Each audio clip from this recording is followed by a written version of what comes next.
चलो तो स्टार्ट करते हैं। तो लास्ट में मैंने आपको क्यूब वाले क्वेश्चन कराए थे, एक क्यूब वाला क्वेश्चन रह गया था, उसे भी आप बता देना मेरे को। जैसे कि ये मान लिया क्यूब है और इस क्यूब की ईच साइड एक रेजिस्टेंस आर को रिप्रेजेंट करती है, रेजिस्टेंस आर को, है ना। और ए और बी के बीच में आपको क्या निकालना है, इक्विवेलेंट रेजिस्टेंस निकालना है। Each side of the cube represent a resistance capital R.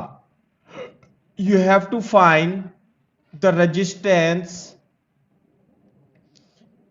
between the point A and B. Clear है क्या बात? This the question. हाँ देखो कैसे करेंगे इसे। मान लिया इसमें हमने V वोल्ट की बैटरी कनेक्ट कर दी, यहां पे प्लस माइनस, तो यहां जीरो यहां V हो गया। अब यहां पर मान लिया X है, यहां पर Y है ना भाई, X Y। अच्छा तो यहां पर भी तो एक्स ही होगा। तुम इसे छोड़ो थोड़ी देर के लिए, बोर्ड पे देखो, एक्स ऐसे बना देता हूं। ये देखो जितनी करंट इसमें जाएगी उतनी करंट इसमें जाएगी, तो यदि यहां नोड पोटेंशियल सेम है तो यहां भी नोड पोटेंशियल सेम होगा। इसी तरीके से अगर जो जितनी करंट इससे आएगी उतनी करंट, ये नोड पोटेंशियल वाई है तो ये भी तो नोड पोटेंशियल वाई होगा। ये रेजिस्टेंस मैंने थोड़ी देर के लिए हटा गया, आप दोबारा से लिख लेना सॉल्यूशन में करके, सही है बात। और यहां पर नोड पोटेंशियल नहीं पता तो मैं यहां से इसे P और Q लिख देता हूं। क्लियर है क्या बात? ये है। अब देखो मैं इसे कैसे बनाऊंगा, V बनाऊंगा, ये रहा V पोटेंशियल, फिर मैं बनाऊंगा X, और V और X के बीच में, V और X के बीच में दो रेजिस्टेंस कनेक्टेड है, ये रहा। क्लियर है बात? अब यहां पर है O और यहां पर है Y, तो O और Y के बीच में दो रेजिस्टेंस कनेक्टेड है, ऐसे करके।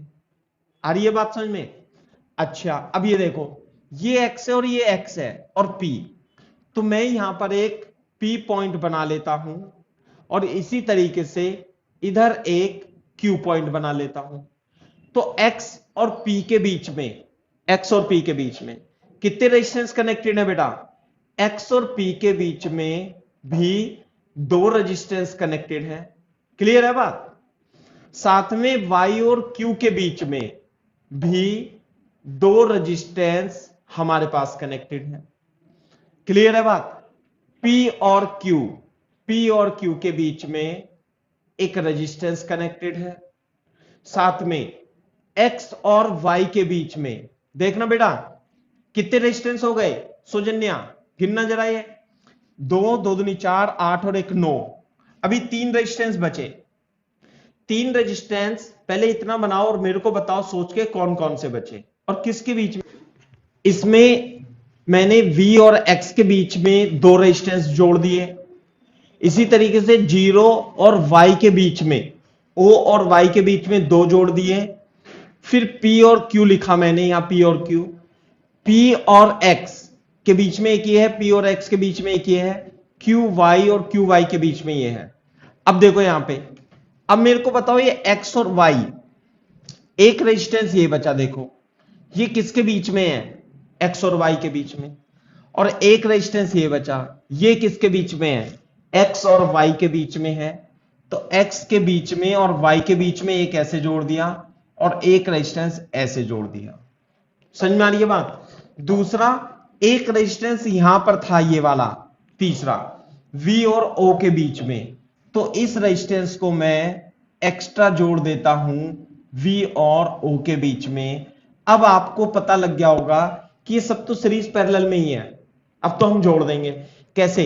ये R है, ये R है, ये R है, ये भी R है, R R R and R and R and R। R R कितना हो जाएगा? ये देखो ये V है, ये हो जाएगा R/2,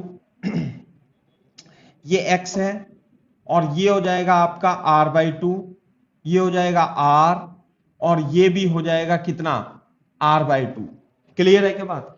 R/2 X, यहां पे आ गया X, फिर यहां पे आएगा आपका P, है ना, फिर यहां पे आएगा आपका Q पॉइंट और फिर यहां पे आएगा आपका y पॉइंट, और फिर यहां पे इन दोनों का रेजिस्टेंस कितना होगा, R/2 होगा। समझ में आ रही है बात। अब x के बीच में यहां पे एक रेजिस्टेंस ये है और एक रेजिस्टेंस यहां पे जोड़ देता हूं, साथ में इस रेजिस्टेंस को भी मैं जोड़ देता हूं ऊपर से ले जा करके, ये बन गया O। ऐसे है। अभी इन तीनों को जोड़ लेंगे, ये कितने हो जाएंगे भाई, ये तीनों रेजिस्टेंस R/2 2R हो जाएगा। हाँ भाई, ये बीच में तो हो गया 2R और इधर हो जाएगा R, है ना, और इधर भी हो जाएगा आपका R। किस किस के बीच में, X के और Y के बीच में, X और Y के बीच में तीनों रेजिस्टेंस 1 2 और 3, इन्हें जोड़ दिया। साथ में V के बीच में और X के बीच में ये R/2 और ये वाला रेजिस्टेंस R/2 यहां पर जुड़ेगा, और एक रेजिस्टेंस ये रह गया, तो ये कहां से जा रहा है, V से, ये V से जा रहा है तो, और O पे जा रहा है, तो रेजिस्टेंस R ऐसे जोड़ दिया। अब ये तीनों पैरेलल में हैं, तो तीनों पैरेलल में हैं, तो इक्विवेलेंट रेजिस्टेंस पैरेलल में कैसे निकालते हैं, ऐसे निकालते हैं, 2R कॉमन लेके 2 + 1 + 2, ऐसे आएगा क्या, कैसे आएगा, 2/R 1/2R, 2R कॉमन लेके 4 + 1 5/2R 1/R equivalent, R equivalent आ जाएगा 2R/5। कॉपी करो यहां तक पहले। अच्छा, अब इन तीनों को मिलाकर के देखो, मैं यहां पे लिख देता हूं, ये हो गया V और ये हो जाएगा R/2, और ये है X, ये है Y, और इन तीनों का रेजिस्टेंस कितना आ गया भाई, ये आ गया 2R/5, 2R/5, ये R/2, और ये कितना जाएगा R/2, और ये O पे आ जाएगा, साथ में ये रेजिस्टेंस R आ जाएगा। अब ये तीनों रेजिस्टेंस सीरीज में है, अब सीरीज में है तो R/2 तो R हो जाएगा, R + 2R/5 7R/5 हो जाएगा। यहां पे आएगा 7R/5, और एक रेजिस्टेंस ऊपर वाला ये V और O के बीच में, अब ये दोनों पैरेलल में हैं, तो जब दोनों पैरेलल में हैं तो 7R/5 × R upon 7R/5 + R, तो कितना हो जाएगा 7/12R, इतना हो जाएगा, है ना।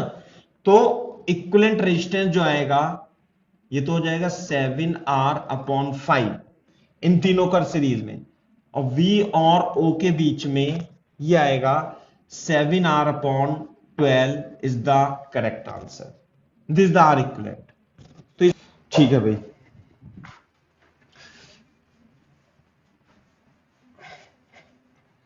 चलो इस क्वेश्चन को जैसे कैपेसिटर में था ना उसी तरीके से किया है, बस सीरीज पैरेलल करके। तो कैपेसिटर का और रेजिस्टेंस का दोनों का आप कर सकते हो, है ना, क्यूब के केस में।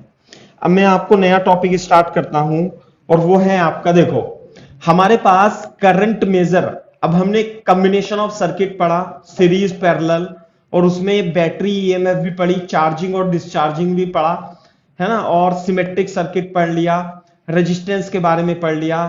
तो मतलब ये चैप्टर थोड़ा खत्म होने की ओर है, तो उसमें हमें इस चैप्टर में हमें 2 इंस्ट्रूमेंट पढ़ने हैं, एमीटर और वोल्ट मीटर। क्या पढ़ना है अपने को, एमीटर। आपको पता होगा एमीटर किस लिए यूज करते हैं, किस लिए यूज करते हैं एमीटर, बोलो, करंट मेजरमेंट के लिए, करंट मेजरमेंट के लिए। वोल्ट मीटर किस लिए यूज करते हैं, पोटेंशियल डिफरेंस मेजरमेंट के लिए। समझ में आ रही है ना बात। तो हमें एमीटर और वोल्ट मीटर पढ़ना है। एमीटर करंट नापने के लिए यूज होता है, और इसे हम सर्किट में सीरीज में लगाते हैं, ब्रांच में। Voltmeter volt potential difference measure नापने के लिए होता है, और इसे हम किसी रेजिस्टेंस या एलिमेंट के अक्रॉस पैरेलल में लगाते हैं, ये भी हम बताएंगे बाद में। लेकिन ये दोनों एलिमेंट, ये दोनों इंस्ट्रूमेंट एक स्पेशल इंस्ट्रूमेंट से मिलकर के बने होते हैं जिसे बोलते हैं हम गैल्वेनोमीटर। तो इन्हें पढ़ने से पहले आपको पहले गैल्वेनोमीटर पढ़ना पड़ेगा। गैल्वेनोमीटर, गैल्वेनोमीटर, क्लियर है क्या बात? तो गैल्वेनोमीटर क्या होता है मैं बता देता हूं आपको। गैल्वेनोमीटर से ही मिलकर के एमीटर और गैल्वेनोमीटर से ही मिलकर के वोल्टमीटर बना होता है। गैल्वेनोमीटर में एक मैग्नेट होती है, नॉर्थ पोल और साउथ पोल इस तरीके से बना होता है। क्लियर है क्या बात? मैग्नेट के बीच में एक प्लास्टिक का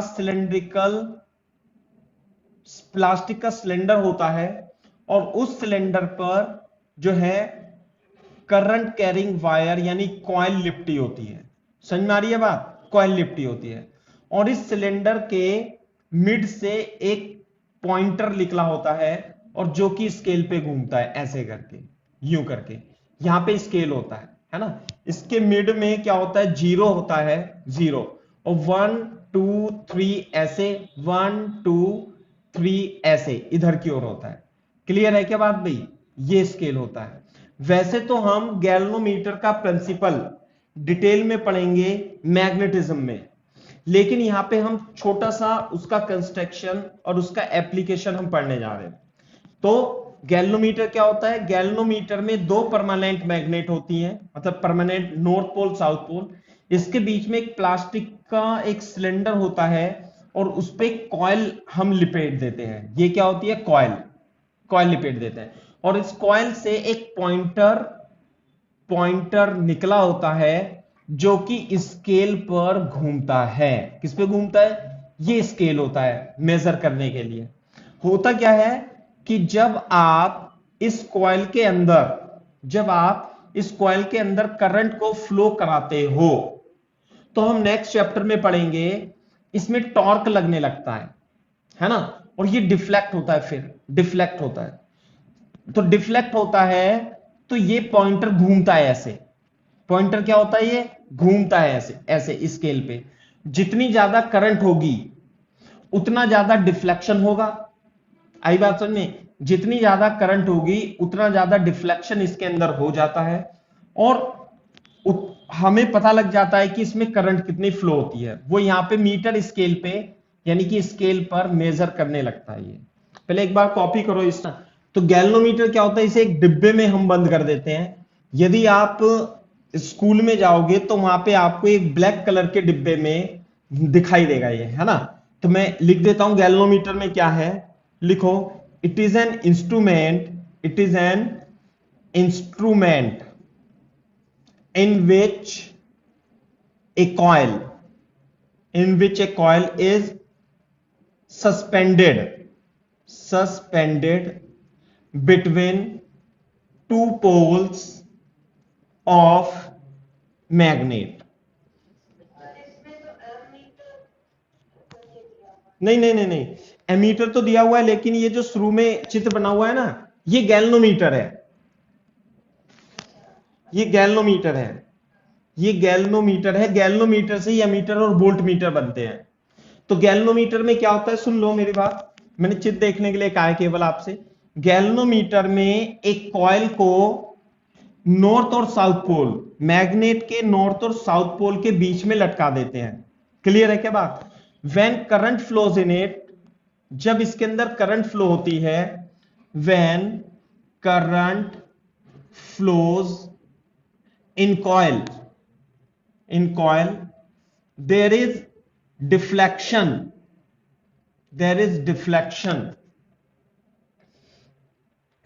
कॉपी करो इसे। देखो, when there is a current flow in this coil there is a deflection, है ना, in the pointer and this deflection is proportional to current flows in it। जितनी करंट इसमें फ्लो होगी उतना ही इसका डिफ्लेक्शन होता है। बात समझ में आ रही है? नहीं, ये है। क्लियर है बात? ठीक है, ऐसे। और ये स्केल होता है। इंपॉर्टेंट पॉइंट ये है, when there is no current, when, एक मिनट मैं ऐसे लिखवा देता हूं आपको इसमें, जैसे मैंने इस पे लिख रखा था, है ना। तो जो डिफ्लेक्शन होगा, डिफ्लेक्शन यानी कि theta is directly proportional to current यानी कि आई।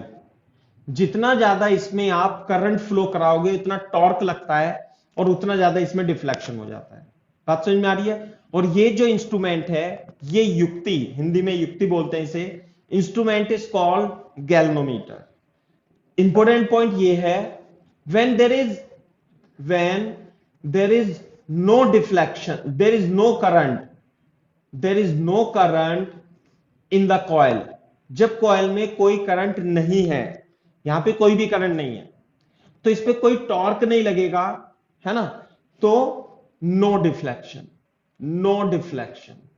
आ रही है बात समझ में। यानी कि थीटा कितना हो जाएगा, 0। बोर्ड पे देखो, ये जो पॉइंटर हो, ये तो हो गया स्केल। इसमें इंपॉर्टेंट पॉइंट ये है कि जैसे आपने यदि मीटर स्केल देखा होगा कहीं भी, तो वो 0 से स्टार्ट होता है। ऐसे कैसे, यूं करके 0 1 2 3 4 5 6। तो जब मीटर बढ़ेगा तो ऐसे ऐसे बढ़ता है। यदि करंट बढ़ेगी ऐसे डिफ्लेक्शन होगा, 1 एंपियर 2 एंपियर 3 एंपियर, ऐसे नहीं। लेकिन गैल्वेनोमीटर में जो 0 होता है वो 0 बीच में होता है, 0 बीच में होता है। तो यदि कोई भी उसमें डिफ्लेक्शन नहीं है तो पॉइंटर कहां पर होगा भाई, ये तो कॉइल है, ये तो कॉइल है, ऐसे करके पॉइंटर कहां होगा, 0 पे होगा। ये 1 2 3 1 2 3 4 4 ऐसे होता है। तो this is the null deflection, this is the condition of I कितनी है इसमें, 0, नल डिफ्लेक्शन। गैल्वेनोमीटर में कोई भी डिफ्लेक्शन नहीं है। ये वही गैल्वेनोमीटर है जिसे हमने व्हीटस्टोन ब्रिज में बीच वाली ब्रांच में लगाता था, है ना। तो जितना इसमें करंट फ्लो होगा उतना ही डिफ्लेक्शन होगा। लेकिन यदि कोई भी करंट इसमें नहीं है तो कोई भी डिफ्लेक्शन नहीं होगा, तो पॉइंटर 0 की ओर पॉइंट करेगा। समझ में आ रही है ना बात। ऐसे करके बना लो चाहे आप इसे, ये नॉर्थ पोल ये साउथ पोल, ये बन गया आपका गैल्वेनोमीटर। और there is no current in the galvanometer it's. अच्छा, और इंपॉर्टेंट पॉइंट क्या है देखो, अब अगर जो आप मान लिया इस डायरेक्शन से करंट फ्लो कराओगे ऐसे करके यू, तो ये पॉइंटर इधर चलेगा। और ज्यादा बढ़ाओगे करंट तो और ज्यादा डिफ्लेक्शन होगा। लेकिन अगर जो यदि आप करंट इधर से चला दोगे तो टॉर्क इसमें अपोजिट डायरेक्शन में लगने लगता है और इसका डिफ्लेक्शन रिवर्स डायरेक्शन में हो जाता है। तो यानी कि करंट को आप इधर से भी चला सकते हो, इसमें इधर से चलाओगे तो 0 के इधर जाएगा, और अगर जो करंट इधर एंटर कराओगे तो 0 के इधर जाएगा। बात समझ में आ रही है ना। तो मैं इसमें लिख देता हूं, if direction of current is reversed, then deflection is also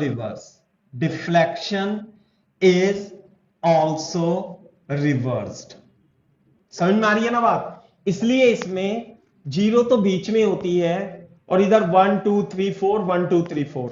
यदि करंट इधर जाएगी तो दूसरी तरफ से, और यदि करंट दूसरी तरफ से जाएगी तो डिफ्लेक्शन दूसरी तरफ को शो करने लगता है। तो if direction of current is reverse then deflection is also reversed. अब इधर देखो, जैसे मैंने आपको इसमें बताया, इसी के नीचे से लिख लेना यहां पे कि इंपॉर्टेंट पॉइंट लगा के, जो डिफ्लेक्शन है it is proportional to current. जितना ज्यादा करंट होगा उतना ज्यादा ये डिफ्लेक्शन होगा। ये थीटा होता है, ये रहा, है ना, ये रहा, डिफ्लेक्शन उतना ज्यादा होगा। एंगल, ये एंगल। तो यदि मैं इस प्रोपोर्शनलिटी कांस्टेंट को हटा दूं तो ये आ जाता है S. Where what is S, S is constant and it is called current sensitivity, current sensitivity of galvanometer, meter of galvanometer, यानी कि एस क्या होगा, थीटा अपॉन आई, यानी deflection per unit current is called the sensitivity. What is the current sensitivity of galvanometer? Deflection per unit current. ये तो हो गया deflection, है ना, और ये हो गया करंट. तो that is deflection per unit, deflection per unit current is called current sensitivity. CS short में लिखते हैं. आ गई बात समझ में? This is called the current sensitivity. ठीक है, ये है. दूसरी बात, अब मान लीजिए ये हमारे पास गैल्वेनोमीटर तो है. अब ये इतना बड़ा इंस्ट्रूमेंट होता है कि इसमें मैग्नेट होती है, प्लास्टिक का सिलेंडर होता है, उस पर कॉइल होती है, इधर स्केल होता है. तो बोर्ड पे देखो, हम बार बार इतना बड़ा गैल्वेनोमीटर तो बनाएंगे नहीं, तो हम इसका एक सिंबल भी मैं आपको बता देता हूं. इसका रिप्रेजेंट कैसे करते हैं, डिनोटेड रिप्रेजेंटेड, है ना. इसका सिंबल मैं बता देता हूं, है ना. इसका रिप्रेजेंटेशन और रिप्रेजेंटेशन हम किस प्रकार से करेंगे, बोर्ड पे देखो. इसे हम एक गोला बनाएंगे और उसमें तीर बना देंगे. साथ में ये जो कॉइल है देखो, इसमें कुछ है थोड़ी ना, इसमें तो कॉइल है, ये कॉइल है. और इस कॉइल को जब आपने इकट्ठा कर रखा है तो इसका कुछ रेजिस्टेंस भी होगा. तो इस रेजिस्टेंस को हम RS से रिप्रेजेंट कर देते हैं. What is RS? The resistance of RG से रिप्रेजेंट करेंगे, रेजिस्टेंस ऑफ गैल्वेनोमीटर. क्लियर है क्या बात? तो ये इंस्ट्रूमेंट जो बन जाता है, ये सिंबल बन जाता है किसका, गैल्वेनोमीटर का, A और B. तो यहां पे आप करंट लगाओगे तो इसमें एरो लगा हुआ है, डिफ्लेक्शन होगा. किसी किसी किताब में आपने इसे इस तरीके से भी लिख रखा होगा, सिंपल. ये है G फॉर गैल्वेनोमीटर, है ना, या नीचे लिख देंगे और यहां पे ऐसे लिख देंगे, दिस इज गैल्वेनोमीटर. क्लियर है क्या बात? तो गैल्वेनोमीटर में रेजिस्टेंस भी लगा होता है ना. ये जो RG है, ये रेजिस्टेंस किसका है भाई? इसके अंदर तो यहां पे करंट गई और ये कॉइल के अंदर घूमी और बाहर आ गई. तो इस कॉइल का रेजिस्टेंस जो होता है वो RG के इक्वल होता है और इसे हम कहते हैं रेजिस्टेंस ऑफ गैल्वेनोमीटर. दूसरी बात, ये जो रेजिस्टेंस ऑफ गैल्वेनोमीटर होता है ना, RG इज वेरी स्मॉल. ये बहुत स्मॉल होता है. कितना स्मॉल होता है पता है आपको? 1 ओम, 2 ओम, 10 ओम, बस इतना करके होता है. Resistance of galvanometer coil is very small, बहुत छोटा रेजिस्टेंस होता है.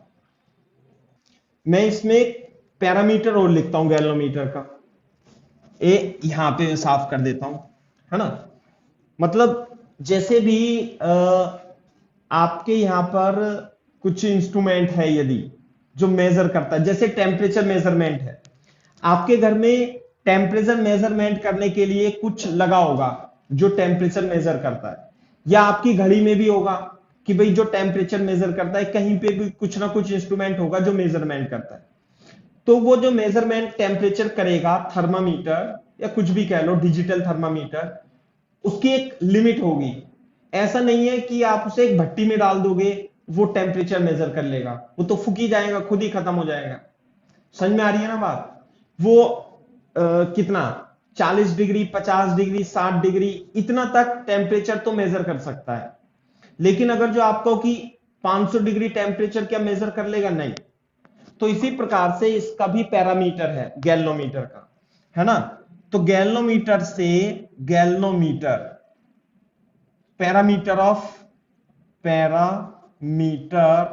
Of galvanometer. ध्यान से सुनो मेरी बात, मैं क्या कहना चाह रहा हूं आपसे. जब आप इसमें करंट फ्लो कराओगे तो इसमें डिफ्लेक्शन होगा, और ज्यादा कराओगे तो और डिफ्लेक्शन होगा. अब इसकी भी तो एक लिमिट है. अब इसमें आप करंट फ्लो कराए जा रहे हो, ऐसा तो नहीं डिफ्लेक्ट होता ही जाएगा. बात समझ में आ रही है ना? तो इसका जो पैरामीटर होता है वो होता है full scale deflection current. Full scale deflection current, वो लिख के देगा। तो IF, इसे IF से रिप्रेजेंट करते हैं। तो जो गैल्वोमीटर आते हैं जिससे आप डिफ्लेक्शन नाप सकते हो, तो उसमें लिखा आता है कि इससे भाई आप 1 मिली एम्पियर तक की करंट नाप सकते हो। यानी यदि आपने इसमें 1 मिली एम्पियर करंट इसमें फ्लो कराई तो ये पूरा का पूरा डिफ्लेक्ट हो जाता है। इससे ज्यादा करंट फ्लो कराओगे तो कहां पे जाएगा, कहीं नहीं जाएगा ये। या ऐसा भी हो सकता है कुछ और गैल्वोमीटर में रेंज बढ़ा दी, तो मान लिया इसमें 5 मिली एम्पियर कर दी, तो इसकी full scale deflection current 5 milli ampere है। उसका मतलब क्या है कि अगर जो आपने यहां पे 5 मिली एम्पियर कराई तो ये पूरा डिफ्लेक्ट हो जाएगा, बस इससे ज्यादा डिफ्लेक्शन नहीं होगा। तो this is the parameter of galvanometer, full scale deflection current. तो जो गैल्वोमीटर अवेलेबल होते हैं मार्केट में या फिजिक्स लैब में, उनकी फुल स्केल डिफ्लेक्शन करंट बहुत छोटी होती है। Full scale deflection current is very small. कुछ की तो माइक्रो एम्पियर में होती है, कुछ की मिली एम्पियर में होती है, दैट्स इट, वेरी स्मॉल होती है। इससे ज्यादा इनकी सेंसिटिविटी नहीं होती, ये बहुत ज्यादा हाई करंट को मेजर नहीं कर सकते। क्लियर है क्या बात? अच्छा, साफ कर दूं? अब ये बताओ मेरे को, अब हमारा काम है क्या? हमारा काम है सर्किट में करंट को मेजर करना। तो फॉर एग्जांपल मैं आपको एक सर्किट बना के देता हूं। मान लिया 10 ओम है और ये मान लिया हमारे पास 5 वोल्ट की बैटरी है। तो आप इसमें करंट बता सकते हो कितनी होगी? हां बता सकता हूं, ये होगी V/R 5/10, यानी कि 0.5 एम्पियर होगी। समझ में आ रही है ना बात? अच्छा, अब इसमें करंट तो फ्लो हो रही है 5 एम्पियर की, 0.5 एम्पियर, लेकिन हमें पता कैसे लगेगा भाई? हम इसे करंट दिखाई थोड़ी ना देती है। तो करंट को इसमें, इसके अंदर कितनी करंट फ्लो हो रही है, तो इसे नापने के लिए हम क्या यूज करेंगे? गैल्वोमीटर। गैल्वोमीटर को मैंने आपको बता दिया था कैसे रिप्रेजेंट करेंगे, G से, बस ऐसे कर देंगे या गैल्वोमीटर ये। तो गैल्वोमीटर को जब हम करंट मेजर करने के लिए लगाते हैं तो कैसे लगाते हैं? हां भाई, सीरीज में यहां पे लगा देंगे गैल्वोमीटर, ये 5 वोल्ट, ये 10 ओम, तो ये करंट जा रही है यहां पे। अब लेकिन दिक्कत ये है कि जो गैल्वोमीटर की निडल है, ये निडल जैसे यही लगा हुआ है ना इसके अंदर, चलो आप साइड में लगा दो, यहां पे आपको दिक्कत हो रही होगी तो ऐसे लगा दो गैल्वोमीटर। गैल्वोमीटर कैसे लगाते हैं? देखो इधर बोर्ड पे, जैसे मान लिया ये हमारा 10 ओम का रेजिस्टेंस था, ये 10 ओम का रेजिस्टेंस, तो ये भी साफ कर देता हूं मैं, हटो, है ना। और ये 10 ओम के रेजिस्टेंस में ये मैंने गैल्वोमीटर लगा दिया है। बात समझ में आ रही है नहीं? ये 5 वोल्ट की बैटरी, इस सर्किट को यहां से ब्रेक करेंगे, यहां से, और एक करंट इधर, ये तो इधर जाएगी गैल्वोमीटर में और ये इधर आएगी। बात समझ में आ रही है नहीं? और यहां पे लगा देंगे हम गैल्वोमीटर, ये लग रहा होगा। बात समझ में आ रही है नहीं? सौजन्या,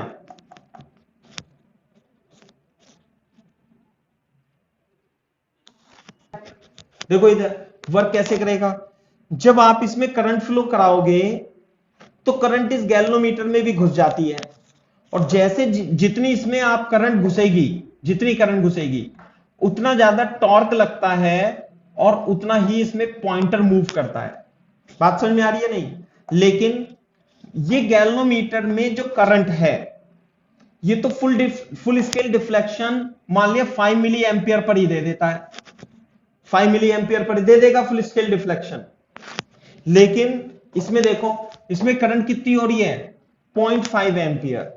0.5 का मतलब है 500 मिली एम्पियर। तो बताओ, तो क्या इससे आप 500 मिली एम्पियर करंट नाप सकते हो? 0.5 एम्पियर बिल्कुल भी नहीं नाप सकते। क्यों? क्योंकि ये तो बोल जाएगा, इसकी कैपेसिटी 5 मिली एम्पियर तक की है डिफ्लेक्ट होने की, तो हम इसे करंट को नापेंगे कैसे फिर? बात समझ में आ रही है नहीं? एक तो पॉइंट ये लिख लो एक पॉइंट ये लिख लो, गैल्वेनोमीटर है ना, मतलब चलो मत लिखो यहां पे, galvanometer use in series to measure the current, ये बात है। तो इसका मतलब ये गैल्वेनोमीटर की फुल स्केल डिफ्लेक्शन करंट कम होती है, तो दिस गैल्वेनोमीटर अलोन, अकेला ये गैल्वेनोमीटर किसी काम का नहीं है, क्योंकि इसकी कैपेसिटी है 5 मिली एम्पियर की, तो इससे हम बहुत हाई करंट नहीं नाप सकते, बेकार हो गया। तो हमें क्या करना पड़ेगा, इस करंट, हाई करंट को नापने के लिए इस गैल्वेनोमीटर को थोड़ा मॉडिफाई करना पड़ेगा, इसमें कुछ हमें हिसाब किताब जोड़ना पड़ेगा, तब ये जाकर के इतनी करंट को मेजर कर पाएगा। क्या ये बात आपको समझ में आ रही है? नहीं सौजन्य, है ना? तो यहां लिख लेना, दिस गैल्वेनोमीटर, ऐसे लिख लेना, this galvanometer can not measure this current, so we have to modify this galvanometer, so we have to modify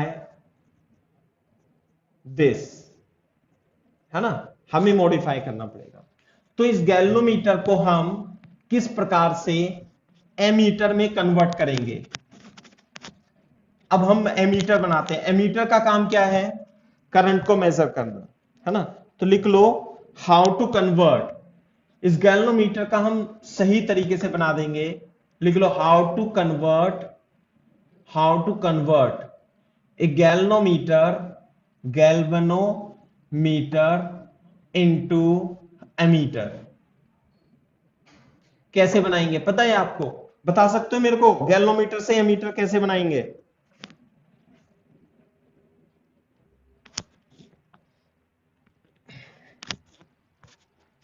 देखो, जैसे ये हमारे पास ये गैल्वेनोमीटर था, ये नॉर्थ पोल, ये साउथ पोल, यहां पे प्लास्टिक का सिलेंडर होता है, उसमें कॉइल होती है, ये चली जाती है, ये पॉइंटर होता है, यह स्केल होता है, समझ में आई बात?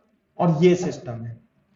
तो आपको गैल्वेनोमीटर से कन्वर्ट करने के लिए, गैल्वेनोमीटर से हाई करंट मेजर करने के लिए आपको इसे एमीटर में कन्वर्ट करना पड़ेगा, और एमीटर में कन्वर्ट करने के लिए आप क्या करोगे, है ना, आप इसके पैरेलल में, जैसे ये आ रही थी गैल्वेनोमीटर की करंट, ये थी, है ना, ये हो गया आपका गैल्वेनोमीटर, सही है बात? गैल्वेनोमीटर, और गैल्वेनोमीटर के पैरेलल में आप एक शंट रेजिस्टेंस लगा देना SH।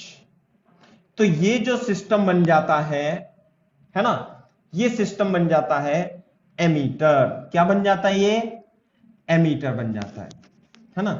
How to convert a galvanometer in ammeter? Galvanometer को एमीटर में बदलने के लिए क्या करना पड़ेगा? A connect a very small resistance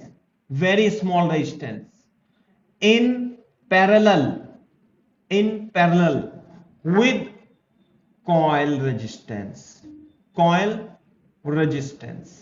इस कॉइल का भी कुछ रेजिस्टेंस होगा, जिसे हम गैल्वेनोमीटर का रेजिस्टेंस कहते हैं। एक शंट रेजिस्टेंस जोड़ देंगे तो क्या बन जाता है? ये एमीटर बन जाता है। देखो, जैसे ये था हमारे पास, हाँ बोलो, देखो, इसे जोड़ने के बाद हमें, मैं बता दूंगा, इसे एक्सप्लेन करूंगा मैं विद एग्जांपल। तो इस कॉइल के पैरेलल में एक स्मॉल रेजिस्टेंस, जिसे हम बोलते हैं शंट रेजिस्टेंस, जोड़ देंगे। तो ये तो था गैल्वेनोमीटर क्या होता है? ये रेजिस्टेंस होता है और ये एरो होता है, ये होता गैल्वेनोमीटर। बात समझ में आ रही है? नहीं। और गैल्वेनोमीटर के पैरेलल में आप क्या जोड़ दोगे? एक शंट रेजिस्टेंस जोड़ दोगे, SH, वेरी स्मॉल। तो ये जो सिस्टम बन जाता है, ये सिस्टम, ये मिलकर के ये चित्र बन गया एमीटर। इसमें यहां से करंट देते हैं I, और यहां से बाहर आ जाती है, और इसमें डिफ्लेक्शन होता है। तो इसे हम रिप्रेजेंट कैसे करते हैं बेटा? इसे हम A4 एमीटर से ऐसे रिप्रेजेंट करते हैं। This is the symbol of ammeter only. बात समझ में आ रही है सौजन्य? नहीं आ रही है आपको? बताओ।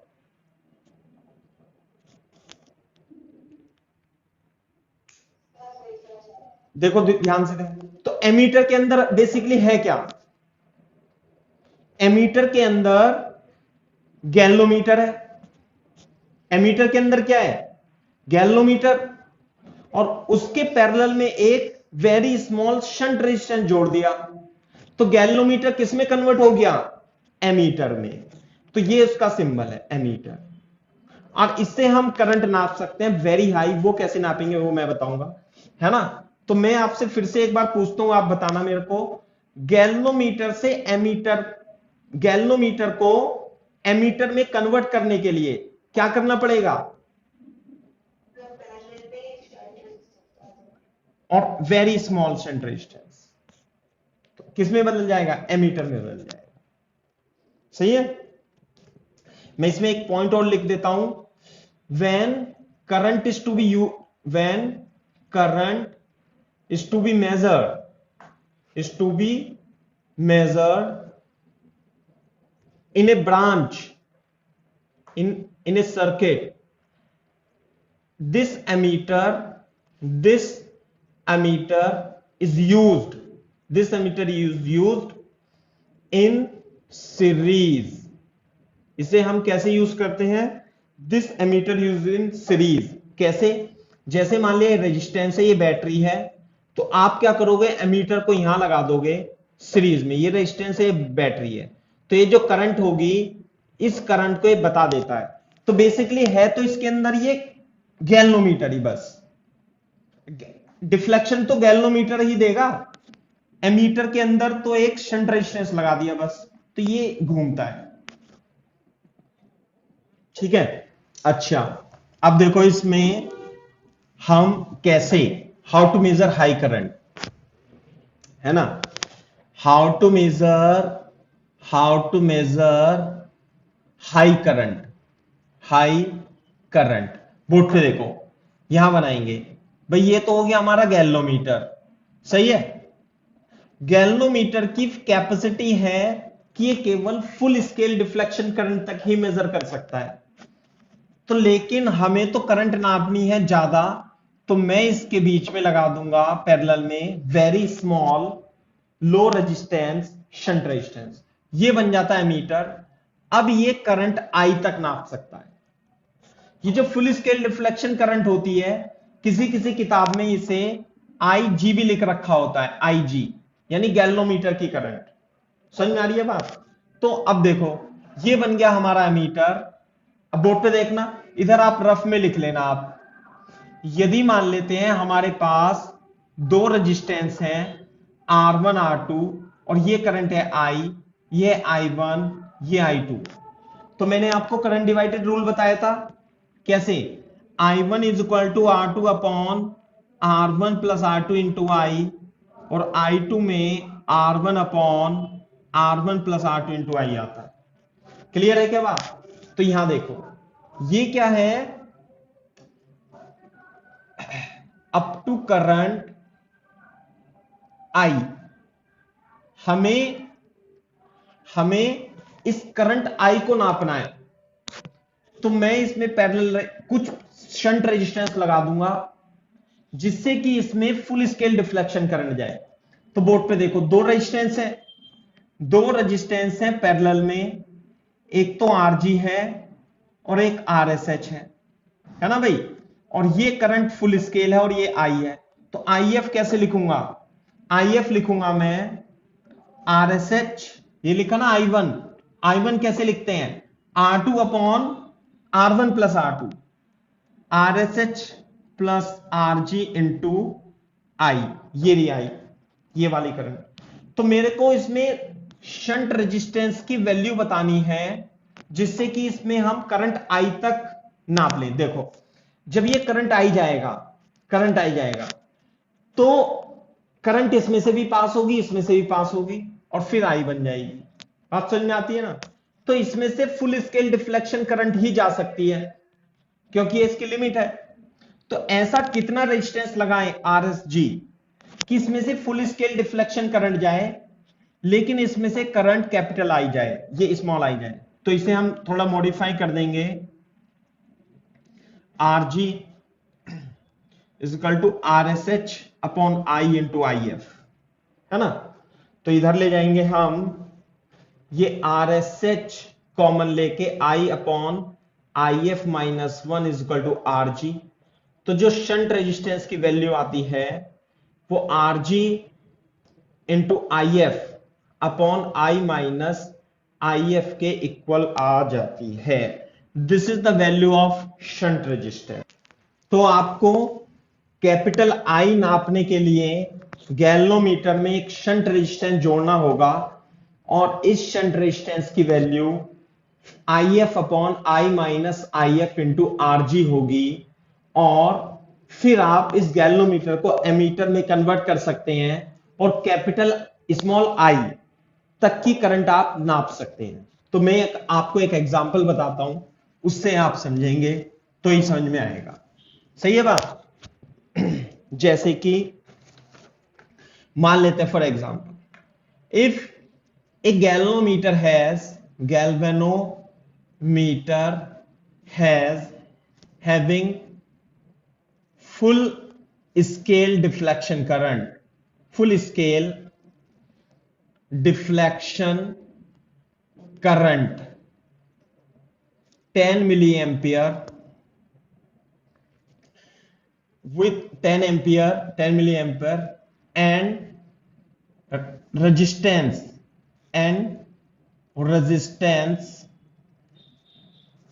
100 ohm and resistance 100 ohm is to be convert into a ammeter